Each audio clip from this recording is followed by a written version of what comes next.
اللہ الرحمن الرحیم۔ ناظرین کیسے ہیں آپ لوگ؟ امید کر رہی ہوں کہ آپ لوگ کا رمضان اچھا جا رہا ہوگا۔ اگر آپ لوگ کو میری ویڈیوز اچھی لگ رہی ہیں تو پلیز میرے چینل کو لائک اور سبسکرائب کر دیں۔ تو ہماری آج کی ویڈیو کا ٹاپک ہے کہ رمضان میں ہم قضا نمازیں کیسے ادا کریں۔ تو چلیں آج کی ویڈیو کا آغاز کرتے ہیں۔ بہت سے مسلمان بھائیوں کا یہ سوال ہوتا ہے کہ جو ہماری نمازیں قضا ہو گئی ہیں ان کو ہم آسان طریقے سے کیسے ادا کر سکتے ہیں۔ آج کی ویڈیو میں آپ کو قضا نمازیں ادا کرنے کا آسان طریقہ بتایا جائے گا، جس پر عمل کر کے آپ اپنی قضا نمازوں کو بآسانی سے ادا کر سکتے ہیں۔ اگر کسی شخص نے ملکوت کی کافی عرصہ گزر جانے کے بعد نماز پڑھنا شروع کی ہو یا کبھی پڑھتا ہو اور کبھی چھوڑ دیتا ہو تو اس پر لازم ہے کہ زندگی سے متعلقہ ضروری کاموں کے علاوہ سب کام چھوڑ کر نمازوں کی قضا شروع کر دیں۔ وہ اس وقت تک قضا نمازیں ادا کرتا رہے جب تک اس کے غالب گمان کے مطابق تمام قضا نمازیں ادا نہ ہو جائیں۔ اگر اس دوران اس کو موت آ گئی تو اللہ کے فضل سے امید ہے کہ اس کی بخشش ہو جائے گی۔ اللہ پاک ارشاد فرماتا ہے، اور جو شخص بھی اپنے گھر سے اللہ اور اس کے رسول صلی اللہ علیہ وسلم کی طرف ہجرت کرتے ہوئے نکلے پھر اسے راستے میں ہی موت آ پکڑے تو اس کا اجر اللہ کے ذمہ ثابت ہوگا، اور اللہ بڑا بخشنے والا مہربان ہے۔ حاضرین گرامی، حضور اکرم صلی اللہ علیہ وسلم نے فرمایا، نماز دین کا ستون ہے۔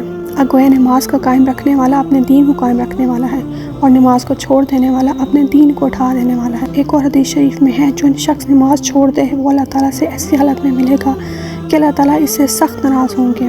اس طرح کی ایک دو نہیں بے شمار حدیثیں ہیں جن میں نماز چھوڑنے پر سخت وعیدیں وارد ہوئی ہیں، بلکہ نماز میں سستی کرنے پر بھی طرح طرح کی وعیدیں وارد ہوئی ہیں، اور جس چیز پر وعید وارد ہو یا اللہ تعالیٰ کی ناراضگی ہوتی ہو وہ گناہ کا کام ہوتا ہے۔ اس لیے ہمیں ہر حال میں نماز وقت پر ادا کرنی چاہیے، لیکن اگر کسی کو خاص عمر میں جا کر نماز کا خیال آ جائے، وہ اپنے گناہوں سے توبہ کرے تو وہ اپنی پچھلی تمام عمر کی نمازیں قضا ادا کر سکتا ہے۔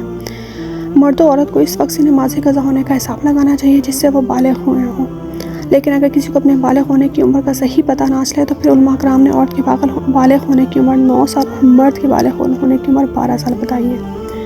عمر بلوغ سے لے کر اس وقت تک جب وہ اپنی قضا نمازوں کو ادا کرنا چاہتا ہے، اور اس وقت تک سب نمازوں کو ادا کرنا اس پر فرض ہے۔ مسلمان پر ہر روز 20 رکعتیں فرض ہیں۔